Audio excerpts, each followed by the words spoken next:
On va passer, nous, aux vues en ligne génériques. C'est parti, on enchaîne.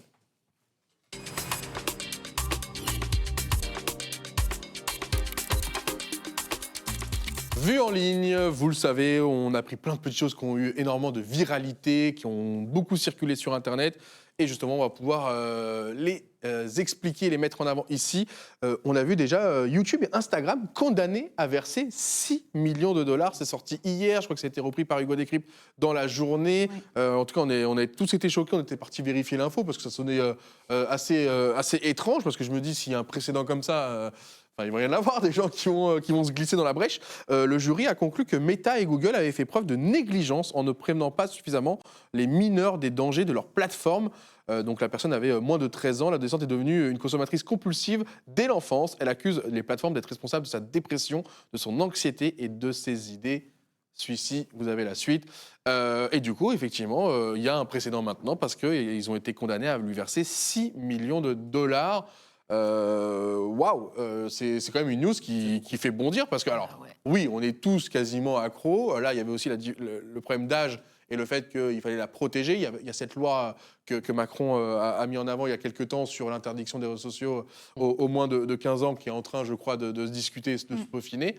En tout cas, là, on a un précédent sur ces addictions. Est-ce que pour vous, ça vous a choqué que justement la justice aille dans ce sens, ou est-ce que finalement c'était la suite logique? Je pense qu'il faut un porte-étendard, et là, je pense que ça montre bien, ça envoie un signal qui est important, que finalement, on ne va pas tout laisser passer aux géants de la tech, ce qui est plutôt une bonne nouvelle. Moi, ce que je trouve intéressant, c'est qu'on utilise le terme d'addiction aux réseaux sociaux. C'est un terme qu'on utilise, mais un peu en le banalisant, c'est-à-dire que on se rend pas compte, on se dit ah non mais juste on passe beaucoup de temps quoi. Là le mot addiction qui est un mot fort, qui est un terme psychologique, ça décrit le fait qu'il y a vraiment des conséquences négatives et qui appellent du coup des sanctions. Moi j'avoue qu'en voyant la news et en voyant le terme d'addiction, je me suis dit mais alors pourquoi des fumeurs le font pas au lobby du tabac et pourquoi les alcooliques le font pas au lobby de l'alcool? Parce que finalement ce sont des addictions aussi. Voilà, là c'est vraiment ce qui m'est venu. Je crois qu'il y avait le côté mineur, hein, et le fait que dans les règlements c'était interdit moins de 13 ans, mais rien ne l'a empêché de, et rien ne l'a prévenu de. Alors que le tabac, entre guillemets, t'es averti, quoi. Oui, c'est vrai, tu fais ça en âme et conscience. Je crois. Ouais, d'accord. On peut vraiment créer un lien entre l'addiction à ces plateformes, parce qu'on le sait, ils sont entourés aussi de psychologues pour essayer de comprendre les schémas comportementaux et du coup t'inciter à être de plus en plus présent. Il y a vraiment ce côté où le but c'est que tu passes un maximum de temps sur la plateforme, donc ils créent même des algorithmes qui vont te pousser en te donnant ce que tu as envie de manger.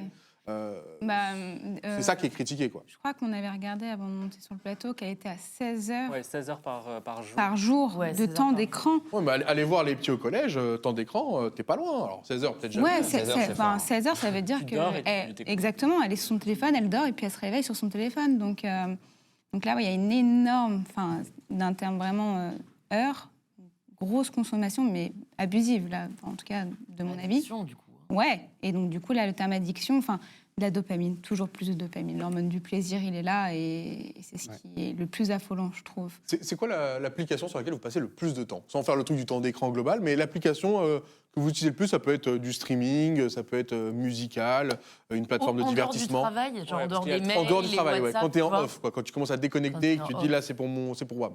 Moi, c'est Instagram. Hein. Moi, c'est entre Instagram et TikTok. J'ai commencé à basculer parce que l'algorithme est quand même très bien fait. Ouais. Dans le chat, pareil, vous jouez. Vous jouez, ça dit beaucoup Twitch dans le chat. Vortex, en fait. Tu commences à regarder des vidéos et des fois, tu vois, il y a 2 heures. Non, mais moi, j'ai conscience du temps qui passe, mais je reste quand même parce que, en effet, la dopamine est là.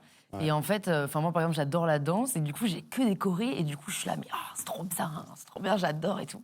Et c'est vrai qu'il y a un vrai sujet notamment quand tu es peut-être sujet à la dépression ou à l'anxiété. Quand la réalité virtuelle devient plus appréciable que la réalité réelle, est-ce qu'on peut les blâmer de s'y réfugier? Bien sûr. Il y en a beaucoup qui disent Twitch. Twitch est aussi, entre guillemets, un ami qui peut t'accompagner en tout temps, parce que du coup, certes, à l'instantanéité, donc déjà, du coup, il y a un peu tu plus sens que ça se passe en même temps. Sur Twitch. Il y a un peu plus d'interaction, je trouve. Bien sûr, Twitch, la plateforme, il y a ça, mais c'est pour pas avoir ce silence. Tu sais, ce fameux silence qui fait peur à tout le monde. Non, mais c'est quand t'es sur Twitch, t'as très rarement ce silence. Ou alors tu coupes un Twitch, tu vas te lancer une vidéo YouTube, tu coupes une YouTube, tu vas vite sur TikTok, mais t'as rarement ce temps de silence. Maintenant, les gens aux toilettes, ils sont accompagnés par leur téléphone. Quand ils font à manger, ils mettent quelque chose, soit la télé, soit quelque chose. Mais c'est clair. Ça fait combien de temps que vous n'avez pas passé genre 1 heure dans le silence? Mais attends, moi quand je pose mon téléphone, je regarde ma montre connectée. Vraiment, je le pose et au bout de 1 minute, je check les notifs. Ça craint.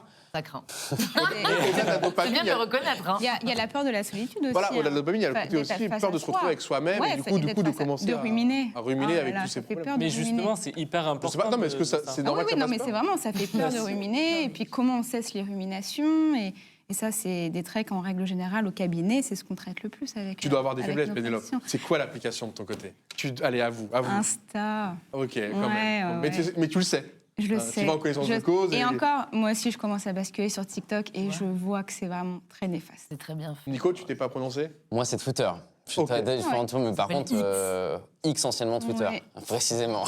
Comme si je défendais, tu sais, alors que pas du tout. Non, je passe beaucoup de temps sur Twitter. C'est un flux d'infos en permanence de choses et pareil, j'ai énormément de mal avec le vide et dès que je fais rien, j'ouvre Twitter, je parcours, je ferme, je relance Twitter. Enfin, c'est justement un bon exercice d'essayer de le limiter. Moi, je l'ai limité de 3 manières différentes. Dans le métro, de ne pas sortir mon téléphone d'une manière automatique quand tu attends. Moi, je fais des longues marches. Sauf pour écouter des podcasts.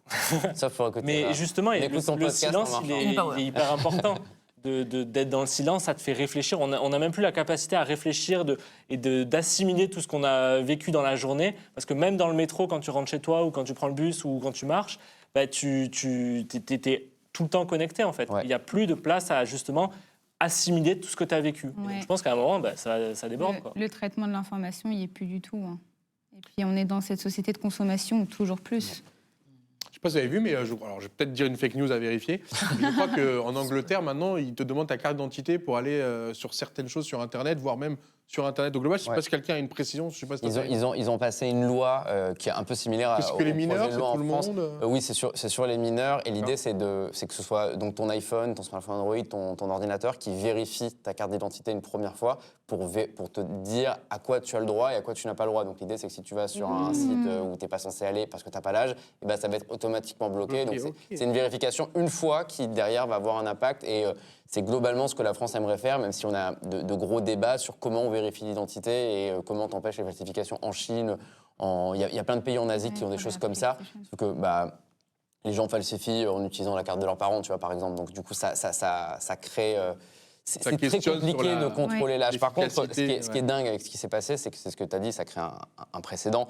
Et aujourd'hui, ce qui protège les grandes plateformes du numérique, c'est ce qu'on appelle la section 230 aux États-Unis. Oula. Ça sonne hyper espionnage. Très espionnage. Ça veut dire qu'il y en a eu 229 avant.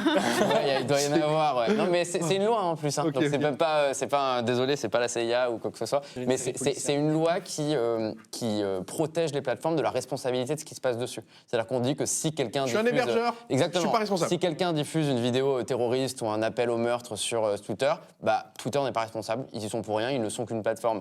Et il y a de plus en plus d'élus aux États-Unis qui veulent révoquer ce droit. Et le jour où la section 230 tombe, tout le concept même de la modération en ligne va être... Comment t'expliques le fait qu'ils soient condamnés aujourd'hui si justement ils sont couverts par ça? Parce que c'est différent, c'est pas la section 230. En l'occurrence, là, ils ont été jugés sur les mécanismes dans les applications qui incitent à revenir en permanence, à reconsommer, comment l'algorithme fonctionne. C'est ça en fait. Donc là, ils ont une part de responsabilité. Mais on est très certainement à un moment de l'histoire numérique où à un moment ça va basculer, où il va y avoir des interdictions. L'Union européenne est leader là-dessus d'ailleurs. Même avec ce qui s'est passé, que ça fasse jurisprudence, il paraît qu'il y a des milliers de procès qui sont en cours contre les plateformes. Et là, le fait qu'il y en ait une, ça ouvre la boîte de Pandore et ça va faire plein de... Ce qu'il faut savoir, c'est que c'est le deuxième procès que Meta perd en une semaine. Il y a eu un deuxième procès et ils doivent payer 375 millions de dollars. Qui n'est rien pour eux. Qui n'est pas grand-chose pour eux. Mais encore une fois, ça fait jurisprudence. commence et on le voit. En une semaine, ils en perdent 2. Et les milliers qui suivent derrière, ils risquent de les perdre aussi. Ça peut vraiment changer les choses. C'est pour ça que dans le droit européen sur le numérique, il y a de grosses amendes qui sont équivalentes à 10-20% du chiffre d'affaires mondial. Donc c'est énorme. Mais surtout, la répétition des amendes peut amener à une interdiction du territoire européen. Et ça, c'est nouveau. On est les seuls à avoir mis en place ce type de loi. Et pour l'instant, ça n'a pas encore sur le fait qu'elles soient payées, ces amendes. Parce que des fois, elles sont prononcées. En fait, ils utilisent les appels. Un petit billet, mais pas plus. Parce qu'ils font appel, ils utilisent toutes les cours, mais ils finissent par les payer. Okay. Généralement, les appels diminuent les amendes, donc ils payent rarement l'amende qui avait été annoncée au départ. Mais ce qui pourrait être inédit à un moment, c'est de voir Twitter pourrait être la première victime d'ailleurs. Ça me ferait du temps en plus, ça me ferait du temps libre, mais Twitter qui refuse justement de payer les amendes, qui conteste avec Elon Musk qui insulte l'Union européenne, dès qu'il peut insulter l'Union européenne, Twitter pourrait être la première plateforme à un moment à se prendre un ban européen et ça serait assez colossal. Je me fais encore l'avocat du diable et après on va continuer parce que là on est le vu en ligne, mais c'est vrai que c'est un sujet qui nous concerne tous. Mais le problème de ça, c'est que Twitter effectivement a ses travers, mais c'est aussi une plateforme qui permet une liberté d'expression comme on totalement. A peu ailleurs. Ouais. Et est-ce que parfois ça peut pas arranger certains de trouver une excuse pour entre guillemets c'est les arguments de Twitter. Mais il y a une part de vérité.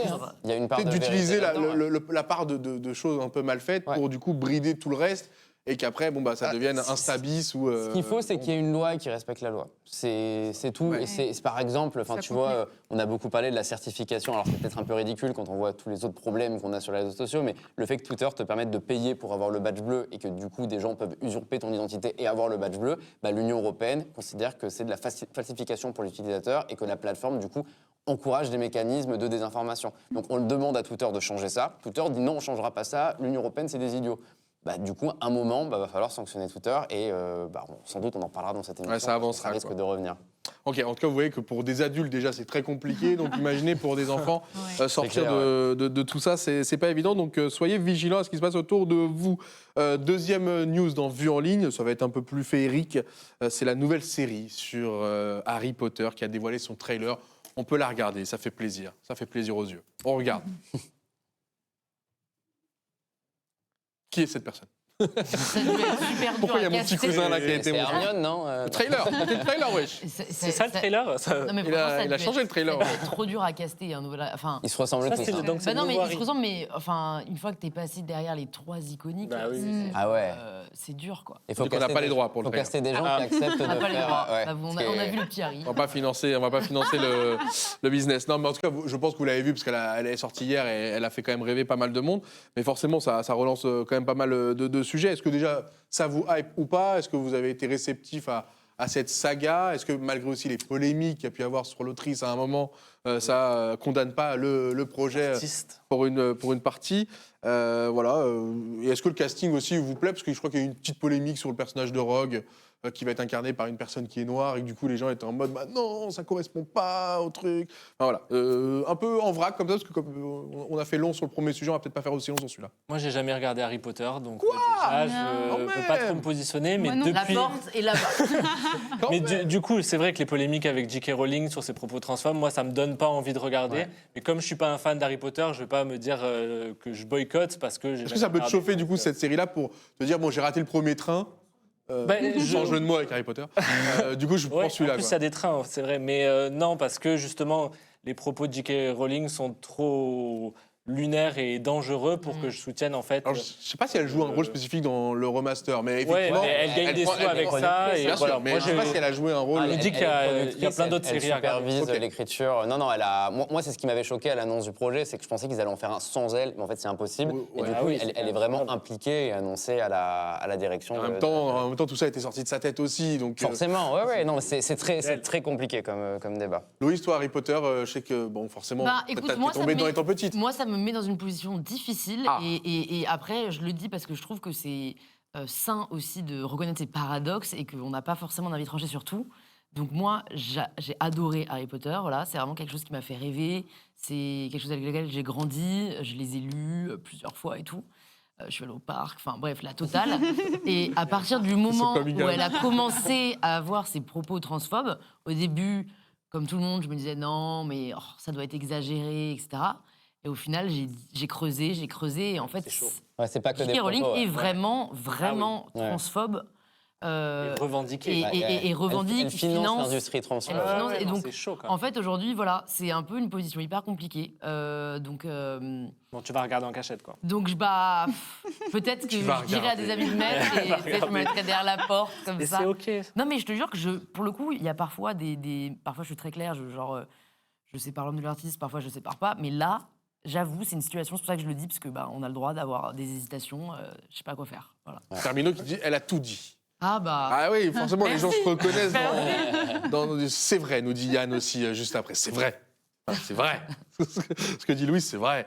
Et après, voilà, forcément, on crée le débat, il faut séparer et compagnie. Il y en a qui comprennent et d'autres qui ont un peu plus de mal, parce que forcément, l'œuvre en elle-même, elle est extrêmement attirante. Et puis, elle a baigné pour beaucoup notre enfance. Et du coup, tu es aussi en train de te dire, je te dis une bêtise, là, les trentenaires qui arrivent, qui commencent aussi à avoir des enfants, tiens, c'est aussi le moyen de lui faire aussi aimer l'univers qui t'a aussi, toi, fait grandir. Il y a ce côté aussi transmission, et on utilise beaucoup les œuvres de manière générale pour, entre guillemets, transmettre ce qu'on a aimé, nous, à nos descendants, non ? Bien sûr, la nostalgie. On est très nostalgique, l'humain est très nostalgique. Et moi, je le vois, par exemple, avec les Disney. Ouais. Les Disney sont très... Team Disney. Ouais, et puis Team Olaf. Il y a beaucoup de choses qui sont controversées dans Disney, et pour autant, il y a quand même cette transmission qui perdure. Donc, la nostalgie. Ouais, pourtant, il y a là Nocturne qui nous dit les deux sont indissociables, réveillez-vous, pitié. Je suis d'accord, mais, totalement. Ouais, forcément. Après, bon, c'est compliqué. Hein. On en parlait même la semaine dernière. L'artiste, l'œuvre, l'œuvre aussi, elle véhicule quand même de belles valeurs, malgré tout, l'amitié. C'est ça qui est fou quand même. Ces belles valeurs qui sont dans ces films. Et parce que l'humain est un être complexe. Bien sûr. Oui, mais elle est vraiment extrême, quoi. C'est pas comme si elle finançait des trucs en douce. Les prises de parole qu'elle prend sur les réseaux sociaux sont vraiment hard. Hein. Donc, moi, ce qui me fait mal au cœur là-dedans, c'est que c'est un projet qui va durer 10 ans, qui sera potentiellement le plus gros succès de HBO après Game of Thrones, et qui du coup va rencontrer un grand succès. Donc ça va vraiment relancer la machine J.K. Rowling pendant 10 ans. Et si elle profite de cette exposition pour continuer de faire du mal sur les réseaux, regarder la série, c'est contribuer à tout ça. Donc il y a vraiment cette problématique-là avec la série. Il y a Étalon 92 là, qui aurait aimé réagir. Je rappelle qu'il y a le Discord, point d'exclamation Discord, si vous voulez donner aussi vos avis. On n'a pas tous les avis ici en plateau. C'est pour ça qu'on a une libre antenne, c'est pour ça qu'on a un chat. Si vous voulez ajouter de la source, si vous voulez ajouter de l'information, vous êtes les bienvenus. Étalon 92, je t'ai vu à fond sur le sujet. T'es le bienvenu. Le problème, c'est qu'on va vite bifurquer. Donc, soit tu te décides, tu viens sur Discord, tu nous tiens au courant. En tout cas, toutes les prises de parole sont accueillies ici avec grand plaisir. Il n'y a aucun problème. Mais effectivement, après, il faut se renseigner. Chacun doit faire ses propres choix. On ne va pas juger autrui aussi. Ouais. Mais parfois, il ne faut pas faire les aveugles non plus. Sur ça, vous avez pas tort. Mais en tout cas, vous êtes tous les bienvenus sur le Discord si vous voulez réagir. On continue, nous, avec une nouvelle news. Une news qui m'a fait mal à mon gaming, parce que Fortnite a annoncé licencier plus de 1000 employés. Donc Fortnite, c'est le jeu édité par Epic Games qui a cartonné. Je pense qu'on en a tous entendu parler, les top 1, le Battle Royale. Ça a aussi un petit peu mis les familles ensemble devant une console, ou en tout cas sur un sujet commun, là où en gros avant il y avait quand même une vraie distance entre les adolescents ou les enfants gamers et les parents qui ne comprenaient pas grand-chose. Fortnite a un peu relié le tout parce qu'il y avait ces danses, il y avait ces graphismes un peu cartoon, puis le jeu a pris une telle ampleur et du coup a concerné tellement d'enfants qu'au bout d'un moment les parents ont été obligés de s'y intéresser. Du coup, il y a quand même aussi l'e-sport qui s'est développé là-dessus et compagnie, mais en tout cas ils ont eu un élan extraordinaire. Le Covid a mis quand même un sacré coup, mais ça a marché pendant quand même pas mal d'années. Et là, effectivement, ils arrivent un peu à la fin d'un cycle, à la fin d'une boucle. Et le résultat, c'est de se dire il y a moins d'engouement sur notre licence, donc on supprime des emplois parce qu'on n'a pas trouvé d'autres solutions. Même si je pense que Epic Games ou Fortnite doit être encore en bénéfice, si on regarde, je pense. Mais ça ne veut pas dire qu'ils ne veulent pas non plus cramer des sous pour cramer des sous.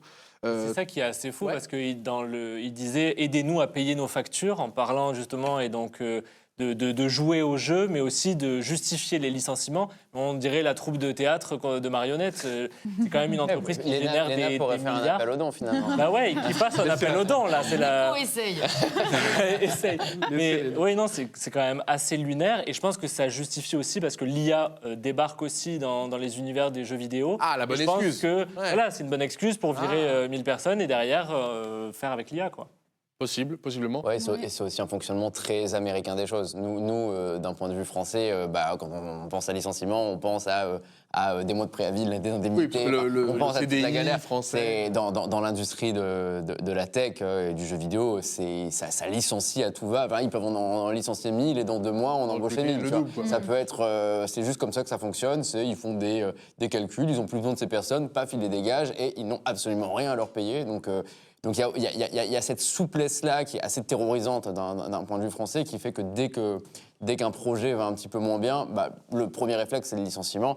Là, ce qui est étonnant, c'est que Epic Games, c'est une boîte qui marche bien, qui a lancé son magasin, qui est derrière aussi les moteurs de jeu, qui font des jeux vidéo, mais aussi font du cinéma maintenant. Il y a beaucoup. Ouais, le Engine. Ouais, le Mandalorian en partie. Bien il y a sûr. le Engine derrière. Donc c'est une folie. Et puis du coup, ça a ouvert aussi pas mal de possibilités à d'autres petits créateurs de jeux vidéo d'utiliser cet outil-là. Non, ils ont quand même fait du bien à l'écosystème jeux vidéo ces dernières années. Epic Games, c'est une boîte colossale. Qui est sans doute une baisse d'intérêt pour Fortnite, c'est évident, mais c'est toujours la... Ils ont fait des erreurs aussi. Le jeu a un temps, du coup c'est très compliqué. Moi c'était même quelqu'un d'Epic Games. Ça fait super longtemps. Il y avait un mec d'Epic Games français avec qui j'avais de très bons rapports et qui m'expliquait qu'ils avaient estimé de manière très psychologique que chaque jeu a un cycle. Et j'étais en mode, mais non, normalement tu peux tout... Mais ils étaient en mode 1, 2, 3 ans et au bout de 7 ans, ça devient très chaud. Ouais, le 7 ans, il fait très mal. Il est très dur. Pardon, comme une relation. Apparemment, comme une relation. Peut-être. 7 ans, les relations. Et du coup, il estimait que beaucoup de gens se détachaient et c'est très dur de faire de l'acquisition. On le voit aussi avec League of Legends, Riot Games avec League of Legends, qui a beaucoup de mal à faire de l'acquisition parce que le jeu commence aussi à. Tu vois, les champions s'accumulent et compagnie. Donc ils ont sorti Valorant qui permet quand même de faire des bénéfices ailleurs, le temps de redynamiser. Là, ils parlent d'un League of Legends 2. Entre guillemets, pour justement essayer de refaire une nouvelle acquisition en prenant en compte. Donc il y a ce côté-là, il me le. 6-7, là, du coup, dans le chat, sur votre 6-7 ans. Non, mais peut-être c'était ça la traîne. On a enfin trouvé le sens de cette traîne. Merde. C'est ça, 6-7. C'est ça, c'est les relations amoureuses, c'est le moment où on se désintéresse. Merde. Non, mais voilà, du coup, forcément, il y avait eu ça, et du coup, peut-être qu'effectivement, on arrive à la fin de ce cycle. Ils ont réussi à l'étendre un peu plus, parce qu'il y avait ce côté, toujours des nouveaux skins, les partenariats qui étaient quand même très, très bien ficelés et compagnie. Moi, personnellement, j'ai vu qu'ils ont fait quelques erreurs sur comment développer l'e-sport, qui est en fait une vitrine. C'est comme ça que tu fais de l'acquisition de joueurs, c'est le rêve à travers l'e-sport. Eux, ils n'ont pas voulu trop prendre de risques là-dessus. Ils ont préféré vraiment essayer de faire Disneyland bis, tu vois, un écosystème, créer et ils étaient quand même très généreux, que ce soit avec les créateurs de contenu. Ils avaient mis en avant le code créateur. Ça avait quand même permis à beaucoup de créateurs de contenu de... Tu vois, on parlait du CNC Talent.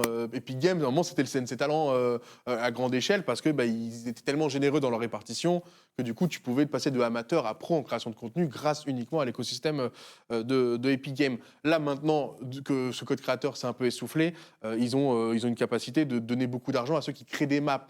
Et du coup, maintenant, tu vois que tu peux jouer à Minecraft dans Fortnite, tu peux jouer à Star Wars dans Fortnite. Enfin, du coup, voilà, maintenant, il y a plein de choses dans Fortnite. Mais du coup, pour continuer de faire en sorte que les gens viennent encore sur le jeu Fortnite, ils sont en mode, crée des maps et on te rémunère à la hauteur de la rétention que tu vas faire au niveau des joueurs. Parce qu'il n'y a pas l'effet aussi post-Covid. On s'est tous mis à jouer aux jeux vidéo pendant le Covid, qui a duré un petit peu.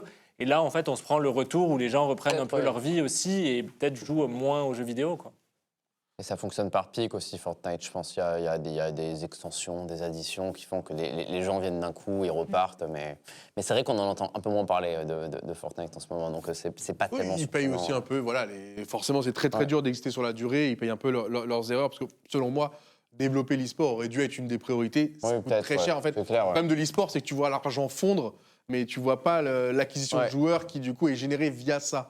Mais si tu perds ta vitrine, c'est comme un magasin. Tu as un magasin de fringues, si sur ta vitrine, il n'y a rien, il n'y a plus personne qui rentre. Ouais. Ah non, la vitrine reste quand même quelque chose d'assez important. Mais avant, ils avaient les créateurs de contenu qui, du coup, se sont aussi un peu délaissés, tu vois, en grandissant ou en allant vers d'autres horizons. Du coup, ils se sont mis sur le truc des maps. Mais en fait, le truc des maps, moi, personnellement, je trouvais que c'était entre guillemets court-termiste. Parce qu'en fait, le problème, c'est que les gens s'éparpillent. Alors qu'avant, tout rassemblait vers un même phénomène. Une saison, alors que là, tu vas jouer à cette map-là, mais ton pote, il joue à l'autre, mais toi, tu joues à l'autre, mais lui, il joue à l'autre, etc., etc. Et donc, en fait, on s'éparpille. Et il n'y avait plus ce truc commun qui faisait que... Bon, voilà. Maintenant, on verra. Après, ça se trouve, ils vont ressortir de nouveaux jeux, de nouvelles choses. Epic Games, c'est quand même un très, très gros studio maintenant. Et je pars du principe que quand tu es leader, tu es amené à faire rapidement des erreurs. Et après, quand tu redeviens challenger... techniquement, tu te remets à C'est beau trouver de les bonnes voir idées. aussi passionné. Hein. Ouais, on Ouais. sent moi, la j'ai mis ça. l'expert trop beau. Fortnite ici, c'est C'était toi. trop beau. D'ailleurs, samedi, je ferai un live spécial sur Fortnite. Voilà, on ira pleurer ensemble. Mais après, tu as raison de rappeler que c'est peut-être aussi très français, ce côté où on est choqué, Ouais. alors qu'aux États-Unis, ils sont en mode, Oui, ça surperforme, ça arrive on vraiment sur-recrute, ça sous-performe, on Oui. remet à jour, quoi. Et c'est peut-être plus commun là-bas. Effectivement, écoutez, dites-nous ce que vous en pensez aussi de votre côté. Autre news, là ça va être compliqué, c'est côté Maître Gims, enfin plutôt Gims, hein, parce que du coup aussi pareil, je connais la personne, uniquement amicalement, on fait pas de business ensemble. Dis-nous préciser, tout, là, t'es impliqué. C'est quelqu'un qui est très curieux. Mais j'ai vu la news, je pense que vous l'avez vu aussi, il a été interpellé à l'aéroport de Charles de Gaulle par la douane, placé en garde à vue dans le cadre d'une affaire de blanchiment d'argent en bande organisée. La justice enquête sur un réseau de blanchiment d'argent international. Il y a un projet immobilier de luxe à Marrakech. La photo, elle est folle. Hein. On a orienté, nous aussi. Hein, on a orienté Non, mais effectivement, est-ce que vous, ça vous a surpris? Parce que du coup, on parle du principe que Gims, franchement, il vend, il fait des showcases, il est censé être très, très bien économiquement. Et pourtant, il se retrouve... Alors, peut-être on verra. Hein, pour l'instant, rien n'a été établi concrètement. C'est une enquête qui est en cours. Mais est-ce que ça vous étonne? Est-ce que ça vous choque que des artistes qui réussissent autant peuvent se retrouver dans des histoires aussi farfelues? J'ai envie de dire justement, en fait, c'est que du coup, comme c'est des personnes qui commencent à avoir de l'argent, Ils sont sollicités, sursollicités? En fait, même au-delà d'être sollicités, je pense qu'il y a vraiment un côté où tu as envie de faire gaffe, tu as envie de le fructifier, tu n'as pas envie de le donner, tu n'as pas envie de... Et donc, des personnes qui n'ont pas du tout les moyens de faire des placements... c'est les personnes les plus clean de notre société, quoi. Celles qui sont... Est-ce que, indirectement, on va revenir là-dessus, est-ce qu'elles ne sont pas plus clean parce qu'elles n'ont pas les moyens de faire les placements? Très certainement. Parce que tu leur donnes les moyens de faire les placements et elles basculent. Force est de constater que... Force est de constater... Là. Non, mais il faudrait... J'ai pas les chiffres, tu vois, mais parmi, en effet, les millionnaires, il faudrait voir... dans les chiffres, combien on fait des fraudes fiscales, combien on fait des blanchiments d'argent. Blanchiment d'argent, c'est quand même le niveau au-dessus. Ouais. Juste pas déclarer. Et combien ne le font pas? Après, on parle toujours de ceux qui font, donc c'est pour ça que je me demande fondamentalement, tu vois, est-ce que tous les millionnaires sont pourris ou est-ce que c'est juste qu'on les met en lumière? Moi, en tout cas, je suis pas étonnée que quelqu'un qui ait de l'argent, comme Gims, même si c'est malheureux, il ait essayé d'en perdre le moins possible. Ou d'en gagner encore plus. De C'est ça qui est un peu aussi... Dans notre qui peut être société qui décevant. encourage à gagner toujours plus. Gagner plus, parce que je pense qu'il gagne très bien sa vie. Et donc faire du blanchiment d'argent, ça veut dire une volonté de gagner encore plus. C'est un peu décevant quand même pour un artiste. Après, c'est très bien que la justice intervienne et qu'il ne soit pas au-dessus des lois aussi. Et je pense que c'est bien d'avoir des news comme ça. On ne sait pas si c'est vrai ou pas. Il y aura une enquête. Mais c'est bien qu'il soit aussi redevable devant la justice. Oui, ça montre que finalement, nul n'est au-dessus de la loi. Voilà. Mais c'est vrai que Louise disait un point important, quand tu es quand même quelqu'un qui a une énorme notoriété et qu'en plus a potentiellement une aisance financière, parce qu'on a vu, c'est pas forcément le cas de tous les rappeurs qui en font des gros chiffres, c'est que c'est quand même aussi compliqué de monétiser dans ce milieu-là, d'où le fait d'essayer de monétiser à travers d'autres aspects. Est-ce que c'est vrai que tu peux aussi plus facilement te retrouver dans des mauvais coups? Parce que tout le monde va essayer de te vendre son projet, peut-être qu'il n'a pas le temps, le mec il est en tournée, il a un truc, peut-être qu'il dit oui à des projets, je défends pas, mais peut-être qu'il était aussi en toute connaissance de cause, ça l'enquête le déterminera. Mais du coup, est-ce que c'est pas aussi ça? Sa position fait qu'il a plus de chances que n'importe qui d'autre de se retrouver aussi dans des bourbiers, quoi. Tu dois faire attention, mais j'imagine qu'on lui propose forcément plus de choses quand on sait qu'il a plus d'argent et que c'est quelqu'un qui a un plus grand rayonnement. Donc c'est très compliqué de se prononcer parce qu'on ne sait pas exactement ce que la justice lui reproche, on n'a pas tous les détails. Et s'il faut, il y est absolument pour rien et on va découvrir que c'est une erreur. Donc faut jamais aller trop vite sur ces dossiers, mais il est probable que son succès ait attiré des gens qui, eux, ont eu des idées, qui lui ont vendu des choses et que derrière, ça se retourne contre lui. Que ce soit lui totalement qui... Ou que ce soit lui aussi, oui. Pas des responsabilités. Oui, c'est ça.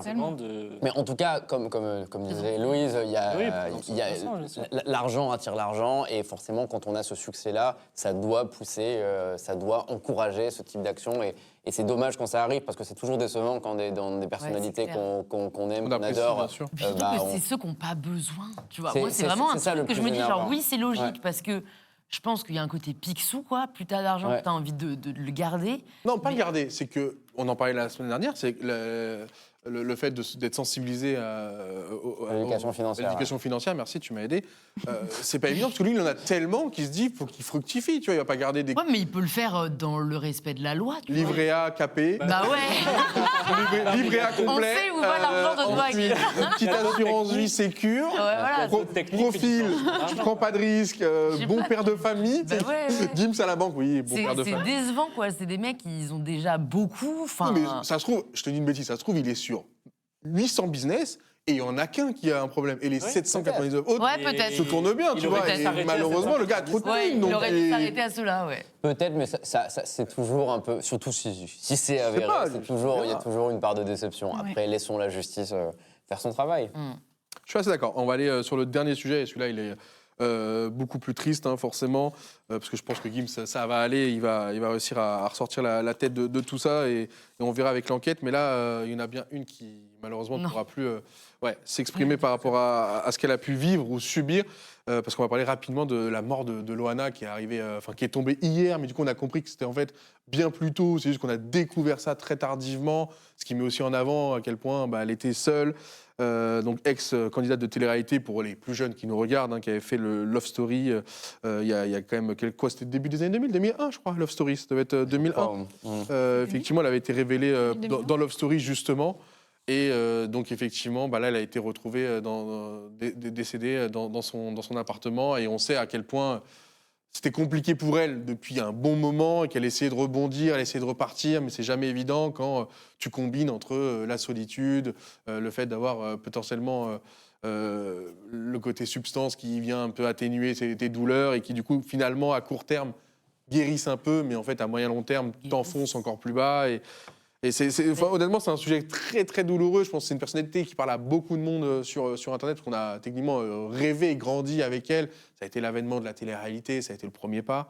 Mais c'est vrai que elle a aussi servi indirectement d'exemple, entre guillemets, auquel il fallait faire attention, même pour les castings derrière, essayer de mieux analyser les profils avant de les mettre dans des conditions comme celle-ci.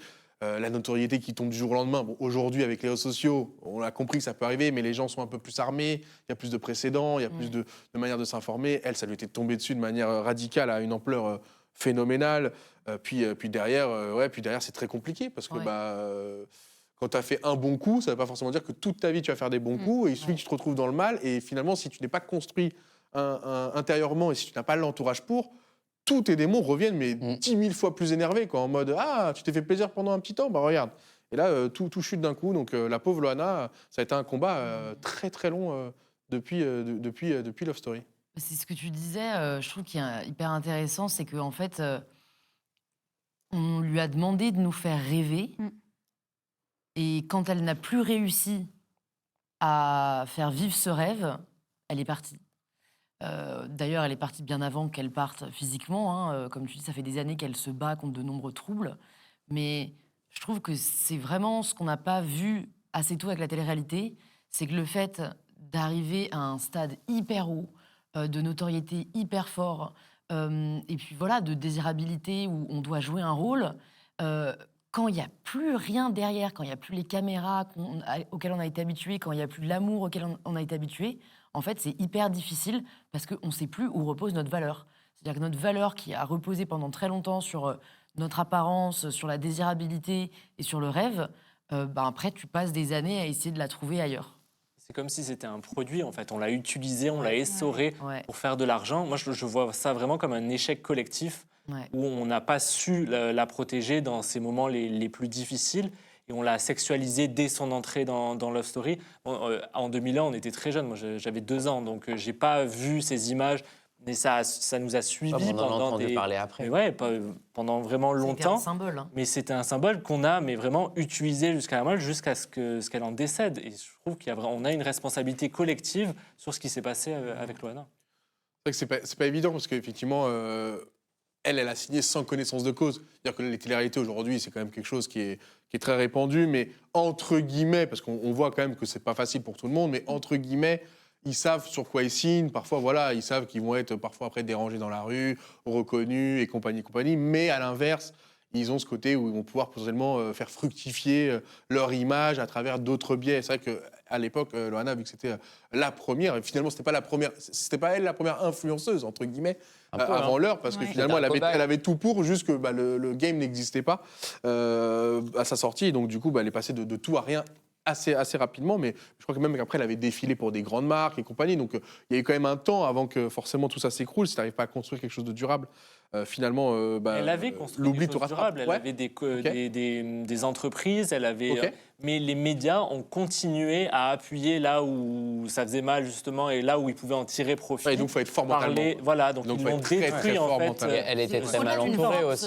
Parce que la force appelle une forme de responsabilité et je pense que c'est même pas une question de force, c'est juste elle n'était pas faite pour subir cette objectification. Non, mais c'est pour ça que je dis que c'est pas une force. Je ne sais pas qu'elle n'était pas forte mentalement. C'est important, je trouve, de le dire. C'est une erreur de casting. Aujourd'hui, c'est facile de le dire avec le recul. Je ne sais même pas si c'était une erreur de casting. Je pense que le problème ne vient pas du casting, le problème vient de la prod. C'est eux qui font le casting. Oui, mais donc, quand tu dis erreur de casting, on dirait qu'elle n'aurait pas dû être castée. Ah bah oui, le profil n'aurait jamais dû être validé. Avec le recul, c'est facile à dire. Mais pour moi, en fait, aucun d'entre eux... c'est-à-dire que ceux qui sont encore en vie aujourd'hui ne sont pas les forts. C'est juste que le traitement qui a été le leur n'aurait pas dû être. Oui. Non, c'est pas les forts. Le problème vient pas d'elle. C'est pas les forts, mais c'est ceux qui ont des armes, qu'ils ont moins de... Oui, mais ça vend moins. Je pense que là, le casting, il a été fait exactement on savait son passé, son enfance difficile. On a pris une personne fragile pour justement, parce que ça faisait vendre. Et on a vu ses coups d'éclat, etc. Et c'est ça qui a vendu et qui a fait beaucoup d'argent. Donc je pense que c'était un très bon casting pour eux, mais pas pour elle, ça c'est sûr. Et pas d'accompagnement psy, rien du tout. Enfin, c'est des choses qui ont évolué après, par la suite, bien sûr. Genre par exemple, aujourd'hui... tous ceux qui vont intégrer une télé-réalité, que ce soit même un jeu type même Koh-Lanta ou Top Chef, ou du coup une vraie télé-réalité type peut-être les Marseillais, je sais pas si ça existe encore, mais tous ces gens-là sont suivis déjà de base psychologiquement au départ, et ensuite j'imagine qu'il y a un minimum de suivi, mais parce qu'il y a des précédents qui font qu'ils ont été peut-être obligés et contraints maintenant par la loi et par les chaînes de faire ça. Et quand on parle aussi de harcèlement, mine de rien, maintenant il y a le cyberharcèlement et ça s'arrête plus non plus à quelque chose qui s'entretient dans la vie réelle, s'entretient aussi sur les réseaux sociaux. Et c'est pour ça aussi que les personnes plus vulnérables, forcément, vis-à-vis des castings, peut-être qu'ils vont moins être retenus que des gens qui répondent ou quoi que ce soit. Mais je ne sais pas si c'est de la protection ou plus parce que justement, si on reprend vis-à-vis du buzz, ça fait peut-être un peu moins de buzz au niveau de l'audience, dans ces moments-là. Mais en tout cas, le fait est que Loana n'a absolument pas été accompagnée psychologiquement, ou du moins pas assez, ou Est-ce qu'on peut obliger quelqu'un à se faire suivre psychologiquement ? Imaginons, elle ne le souhaitait pas ou autre. Est-ce qu'on aurait pu l'y contraindre par la voie juridique ou autre ? D'aller voir un psychologue, non. Mais par contre, d'être interné dans un institut psychiatrique... Ça, c'est par un proche enfin, c'est pas l'État qui... Si, quoique, peut-être l'État... Ça peut, par un proche. Mais si tu mets la vie des autres en danger, si tu mets que ta propre personne en danger, est-ce que l'État peut se substituer à... Normalement, non. Non, ouais, voilà, on est d'accord. Donc c'est soit il y avait une tutelle qui avait été nommée... Ou alors la psychiatrie a changé, je suis peut-être mal renseignée. C'est pour ça qu'il y avait un vrai sujet de... La famille peut le faire, oui, mais si on est dans un cas où la solitude est telle que personne ne peut réfléchir à ton bien ou à ta place, et après, forcément, quand tu es dans le mal, techniquement, tu es plus amené à traîner avec des gens qui sont dans le mal aussi, parce que tu vas nouer des points communs très rapidement et vous allez vous comprendre plus facilement. Et du coup, le mal plus le mal, sans faire beaucoup de mathématiques, ça fait rarement quelque chose de positif à la fin, quoi. Totalement. Donc c'est pour ça que j'espère qu'aujourd'hui, il y a quand même des numéros, enfin on le voit que ça se développe un petit peu, mais elle a servi quand même de précédent à beaucoup de monde. En tout cas, pour beaucoup, ça a été un choc. On a toujours cette image de Loana des années 2001, quoi. Totalement. Et en fait, ils sont justement restés sur cette image-là. Mais n'importe quel média est resté sur la Loana de 2001. Et comme elle a évolué d'une autre façon, c'était compliqué pour certains de se dire « mince, elle a changé. Mince, par exemple, si on reprend son corps, elle a grossi. » Et là, on part sur un autre sujet, mais c'est aussi déplorable de dire qu'on est resté sur une image très erronée de cette femme qui, a évolué, a vieilli. On voit la chirurgie qu'elle a faite derrière, parce que tu tentes de correspondre aux standards que les gens projettent sur toi. Et ça détruit aussi de l'intérieur parce que tu peux pas empêcher le vieillissement. Ça arrive. Et est-ce que ça s'est pas de plus en plus banalisé aujourd'hui avec les réseaux sociaux, justement, où avant c'était des cas à part, mais aujourd'hui, pas tout le monde en est victime, mais tous ceux qui se mettent en avant sur les réseaux savent qu'ils vont faire face à ça et compagnie, parce que maintenant, tu es amené à être critiqué par plein d'anonymes en permanence, qui vont te ramener à « Ah, tiens, t'as changé physiquement, ah, tiens, t'étais mieux avant, t'es mieux après », et qui, du coup, ce que disait Louise, va te tendre à plus de chirurgie pour correspondre toujours à l'image qu'on se fait de toi ou à l'image que toi-même, tu te fais de toi à travers le regard des autres. Totalement, la société du plus. Hein. Et puis, c'est... toujours plus. Toujours plus de chirurgie. De Loana à l'heure des réseaux sociaux aujourd'hui. Ouais. Love Story s'était terminé aujourd'hui. Les conséquences que ça aurait... Je pense que ça aurait été encore plus difficile déjà... C'est toujours dur avec la temporalité, parce qu'elle aurait été aussi peut-être plus informée, plus armée. Oui, ça. Là, vraiment, elle, c'était le trap. Aujourd'hui aussi, tout est mieux rodé. À l'époque, elle était vraiment la première, quoi. C'est la première star de la première télé-réalité. Tu sors de ça. Oui, il paraît qu'elle descendait des Champs-Élysées. Quand elle a gagné Love Story, elle a descendu les Champs-Élysées comme si elle avait gagné un match de foot, quoi. C'était encore l'époque où tout le monde regardait le même programme à la même heure. Et puis là, c'était une télé-réalité étendue sur pas mal de semaines. C'était combien? Plus de... Je sais plus, mais 5 millions de... À l'époque, les audiences devaient être énormes pour une télé-réalité parce qu'il y avait beaucoup moins de chaînes. Il y avait beaucoup moins de chaînes et c'était un produit de curiosité. Il y avait eu énormément de polémiques au moment où Love Story s'est lancé parce qu'on ne voulait pas importer la télé-réalité en France. Et au final, les gens ont regardé. Ça a été un succès monstre pour M6. Ça a donné derrière plein de cousins, Secret Story, etc. et toutes les autres émissions de télé-réalité. Et Loana, finalement, elle a été lâchée dans la nature en devenant célèbre. Mais on ne sait pas pourquoi. Elle est devenue célèbre parce qu'elle a participé à une émission de télé-réalité et à partir de là, oui, parce qu'elle a une personnalité qui a marqué. Bien sûr, mais c'était la première, première personne célèbre qui ne l'était pas pour sa musique, pour son art, pour son travail, pour sa participation à quelque chose de tout nouveau. Donc, du coup, ça a été extrêmement dur pour elle de trouver une place et évidemment, c'est triste. Bon, écoutez, on lui... On est assez choqués. On est assez choqués comme vous de ça. Et c'est surtout le fait que ça a mis plusieurs jours avant d'être démêlé. Ça prouve encore une fois dans quelle solitude elle pouvait se trouver. Et justement, si vous pouvez, link dans le chat des numéros d'urgence. Alors forcément, vous n'allez pas rencontrer totalement les mêmes soucis que Loana, parce qu'elle a une vie très, très, très particulière. Mais si vous aussi, vous vous sentez seul, si vous aussi, vous avez parfois des idées un petit peu sombres, on va vous rediriger vers des numéros d'aide qui sont normalement disponibles 24/24. Et on a la chance aussi pour ça que dans cette émission, j'ai eu envie que quelqu'un puisse répondre et nous parler de santé mentale en permanence, parce que forcément, je sais qu'à quel point, avec le Covid, avec les difficultés financières, avec la surinformation, qui en plus, du coup, on l'a vu, l'information qui est souvent très négative pour nous amener, on a l'impression que tout s'écroule autour de nous, peuvent aussi pas aider quelqu'un qui est déjà dans une situation très difficile et très seul. Donc gardez-le en tête et essayez d'aider autour de vous. Et attention au sourire de façade, ça peut cacher des petites souffrances. Donc si vous avez des amis, de temps en temps, essayez d'aller un petit peu plus loin que des petites discussions toutes simples. Voilà, quand le cadre s'y prête, on essaye de voir si ceux qu'on aime vont bien dans l'ensemble. Et voilà, je vois que les numéros commencent à être donnés. Merci à Akira sur le chat qui fait le nécessaire. Merci, Kira. On va essayer de revenir à une information un petit peu plus appréciable, un petit peu plus sympathique. Je vais vous laisser regarder. Et s'il y en a un qui me donne la ref, je suis tellement heureux. Donc on regarde.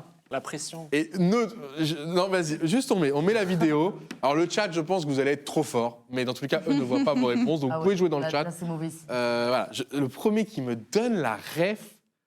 Oh, purée, on n'a pas le son. Il n'y a pas forcément besoin du son. Tout est à l'image. Tout est à l'image. Waouh, mais qu'est-ce que c'est censé être? Tranquille. Là, pour l'instant, je peux comprendre. Du parcours. Pour l'instant, je peux comprendre. Là, je suis en mode, d'où vous l'avez toujours pas là? Mais on est censé reconnaître quelque chose là? Ah ouais. Mais c'est le lieu 2, mec. C'est le lieu qui. Ah ouais, le lieu. C'est un lieu d'un film, d'un truc de culture. Non, mais de toute façon, c'est sûr. Série, il a dit que le chat allait trouver direct. Donc, c'est un jeu vidéo. Non. Ça fait un peu médiéval. Nico, pas toi. Mais attends, là, je l'ai pas du tout. Espèce de fraude. Mais vraiment. Mais c'est quoi? Non mais là, les gars, Dumbledore, petit gauche. Dumbledore, t'as dit? Dumbledore. Corniche à droite. Qu'est-ce qu'il raconte? Là, l'escalier, escale pour aller en B-site. Je n'ai absolument aucune idée. T'avais Tunnel, t'avais Spawn CT. Ah, c'est... Zesgo. Sesco. Ah Sesco. Sesco. C'est ça, Louise. Sesco. Nico, tu n'as pas joué à Counter-Strike. Bah non, et non, je n'ai pas joué à Counter-Strike. C'est la réplique en physique de Dust 2, la map. Je me suis douté que c'était un jeu. Ouais, bien joué. Non, mais voilà, je me suis dit. Je gagne quoi? Non, CSGO, ça ne passe pas. C'est CS, à la limite CSGO, je l'aurais accepté. CSGO, ah oui. CSGO, mais effectivement, c'est, je pense, des fans de paintball, je ne sais pas quoi. C'était une map de jeux vidéo, mais Oui, moi j'avais aussi, pas le mais genre. j'ai Des deux. pas de jeu. T'as pas joué à CS, du coup? Non, Bah, pas j'ai trop. la Je joue ref. pas trop aux jeux de tir comme ça. Moi, Ok. Valorant, pas non plus. Non, je suis pas trop. Je suis très. Bon, on va pas me raconter ma vie dans le jeu vidéo, mais Non. je suis très jeu d'aventure. Là, faut se défendre maintenant. Non, Là, faut ne se le lance défendre. pas. Johan, non. Non, CS. Ah, putain. Non, c'est Dust 2 pour ceux qui l'avaient. Bravo à vous. Voilà, c'est histoire de finir sur une note un petit peu plus sympathique. C'est terminé